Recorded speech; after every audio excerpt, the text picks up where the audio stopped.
बात करेंगे सूखी धरती की और वहीं पर हो रहे शाही भोज की।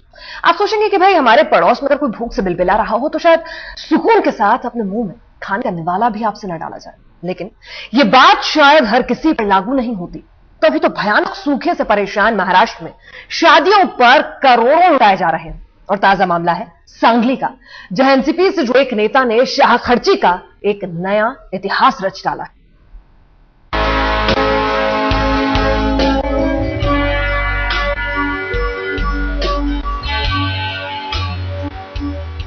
शादियां आपने बहुत देखी होंगी, आज ये भी देख लीजिए। रोशनी की चमक और खुशियों की दमक तो हर शादी में होती है, मगर इस शादी में पैसा इस कदर बहाया गया जिसे जान सुनकर बड़े बड़े रईस भी शर्म से गिर जाएं। जगमगाते शामियाने, चकाचौंध करती रोशनी, आलीशान सजावट। रिश्ता यहाँ भी दो परिवारों के बीच हुआ, डोरियां भी दो जिंदगियों के बीच ही बंधी। लेकिन ये सब तो आम शादियों में भी होता है। यह बात है एक खास आदमी की। शादी थी एनसीपी से जुड़े सांगली के मेयर इदरीस नाइकवड़ी के बेटे की। पहले आपको बताते हैं शाही दावत के बारे में। 3000 किलो मटन, 3000 किलो चावल, 1 लाख पानी की बोतलें। आप सोच रहे होंगे कि आखिर 3000 किलो मटन और 3000 किलो चावल की दावत में लोगों की तादाद कितनी होगी? तो सुन लीजिए, कम से कम 1 लाख लोग इस शादी में लजीज पकवानों की दावत उड़ाने पहुंचे। तभी तो मेयर साहब ने 1 लाख पानी की बोतलों का इंतजाम किया था। पानी की तरह पैसा बहाने का ये शौक उस सांगली में फरमाया गया जहां अकाल से त्रस्त जनता बूंद बूंद पानी के लिए तरस रही है। इसी सांगली के ग्रामीण इलाकों में हाल इतने बुरे हो चले हैं कि पानी का टैंकर आता है तो लंबी लंबी कतारें लग जाती हैं। पानी के लिए 2-2 दिन लाइन लगानी पड़ती है।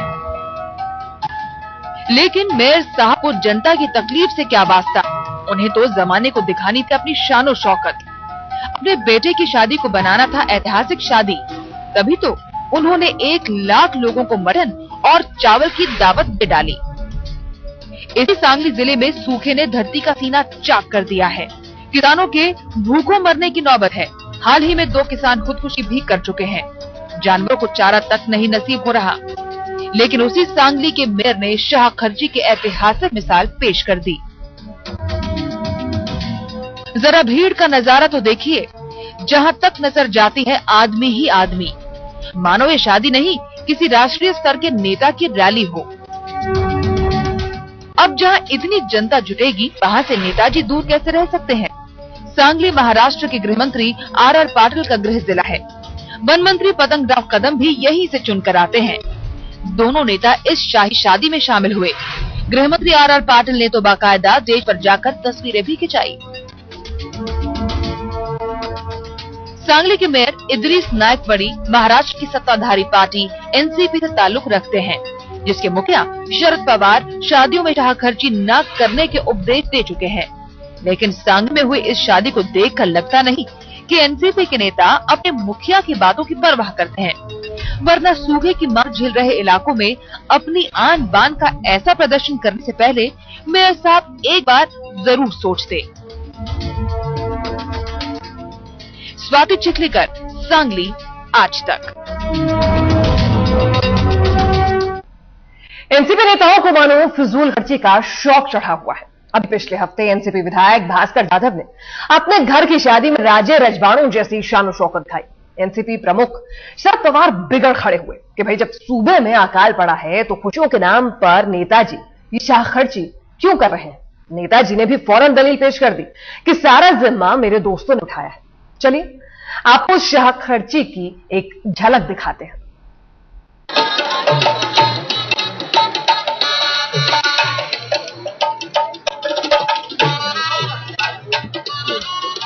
सोने की तरह दमकता ये राजमहल सिर्फ एक शाम के लिए तैयार किया गया। ये दरअसल शादी के लिए बनाया गया मंच है। रंग बदलती रोशनी, लेजर की किरणों से जगमगाता माहौल और कदम कदम पर बिखरे रईसी के निशान। पिछले हफ्ते ये शादी रत्नागिरी के चिपलून शहर में महाराष्ट्र के नगर विकास राज्य मंत्री और एनसीपी विधायक भास्कर जाधव के घर हुई।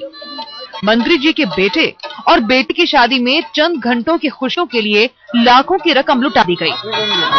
सांगली के मेयर के घर हुई शादी की तरह भास्कर जाधव के घर की शादी में भी मेहमानों की भारी भीड़ उमड़ी थी।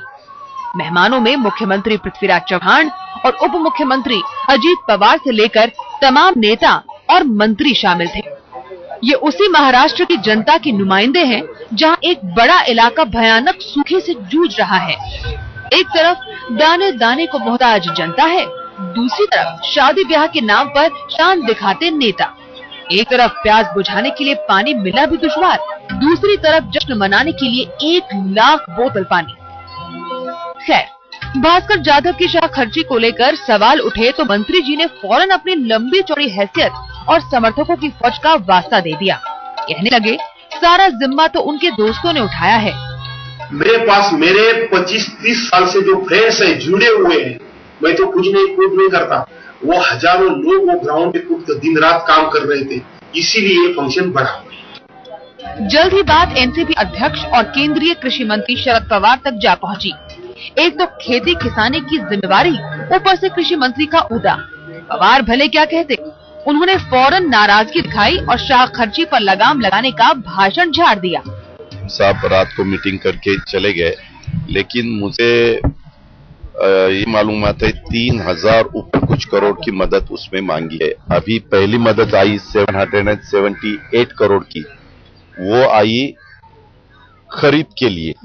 अभी की मदद मांग रहे वो रब्बी में जो गांव 50 पैसे के अंदर आए हैं उनके लिए ये मदद मांगी है। पवार साहब के कुछ प्रिंसिपल्स होते हैं जी। और वो प्रिंसिपल को ये मेरा सब शादी बड़ी होने के कारण थोड़ा धक्का लगा, इसलिए उन्होंने नाराजगी जताई। मैंने खुद इमीडिएट उनकी माफी मांगी है, पूरी महाराष्ट्र स्टेट की माफी मांगी है। ये आपने ठीक कहा जाधव साहब, माफी मांग ली, बात खत्म। लेकिन जनाब, यहाँ बात अपने पार्टी के मुखिया से माफी मांगने की नहीं है। जवाब मांग रही है महाराष्ट्र की जनता, जवाब मांग रहा है ये देश। एक तरफ महाराष्ट्र के सूखाग्रस्त इलाके की मदद के लिए राज्य सरकार केंद्र के सामने झोली फैलाई खड़ी है, दूसरी ओर उसी महाराष्ट्र के नेता शादी और बर्थडे की पार्टियों पर करोड़ों रुपए ऐसे फूंक रहे हैं मानो उन्हें किसी की परवाह ही ना हो। आज तक ब्यूरो। महाराष्ट्र में शादी पार्टियों में हो रही शाह खर्ची पर सवाल इसलिए भी और ज्यादा जरूरी हो जाता है क्योंकि इस वक्त मराठवाड़ा का पूरा इलाका सूखे की मार से सूख रहा है। न खाना है, न पानी, न रोजगार और न ही सरकारी मदद का भरोसा। ऐसे में सत्ताधारी पार्टी के नेता और मंत्री शाही भोज करेंगे तो जनता सवाल तो पूछेगी ही। आइए आपको दिखाते हैं महाराष्ट्र के सूखाग्रस्त इलाकों का सूरत हाल। सूरज की पहली किरण के साथ इस जमीन पर जिंदगी की लड़ाई शुरू हो जाती है। मराठवाड़ा की इस धरती से इस साल इंद्र देवता ने मुंह मोड़ लिया और लगभग ना के बराबर बारिश ने इस पूरे इलाके की खेती को भारी नुकसान पहुंचाया है और खूबसूरती को उजाड़ फेंका है। इस वक्त हम लोग मौजूद हैं महाराष्ट्र के मराठवाड़ा इलाके के बीड जिले में, जहां पे मोर और हिरन रोज देखे जा सकते हैं। इस पूरे इलाके में बहुतायत संख्या में मोर और हिरन मौजूद हैं, मगर सूखे की सबसे ज्यादा मार इन्हीं पशु पक्षियों पर पड़ी। इस रिपोर्ट में हम आपको दिखाएंगे कि कैसे एक आम आदमी, एक आम किसान इस सूखे की लड़ाई से लड़ रहा है। गांव में लोग बूंद बूंद पानी के मोहताज हो गए। जालना और बीड जिले में ज्यादातर जलाशय सूख गए।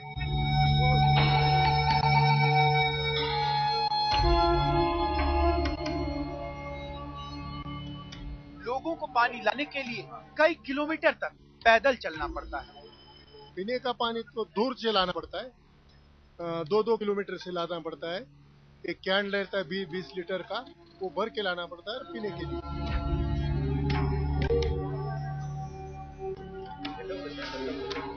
गांव में रहने वाले लोगों के लिए दूर से पानी लाने का विकल्प भी जल्द ही खत्म होने वाला है।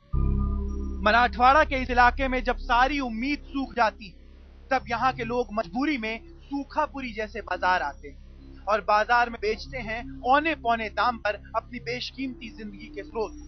ये जानवर।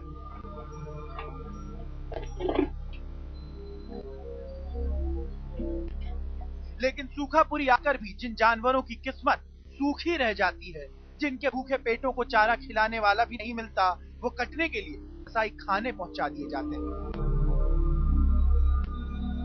जो जानवर बना रहे वो एक एक बेचते हैं, ऐसा जैसा लगता है वैसा वैसा। आपने कितने जानवर बेचे? मैंने 5 जानवर बेचे। गाय तो कामधेनु है, जो कट गई उसने तो अपना कर्ज चुका दिया, लेकिन जो बच गई वो बिना कटे तिल तिल कर वो कष्ट भोगने को मजबूर हो जाएगी।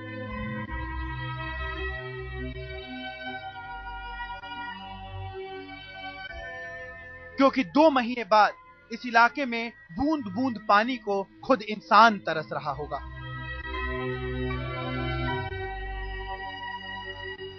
आदित्यमन, मराठवाड़ा आज तक।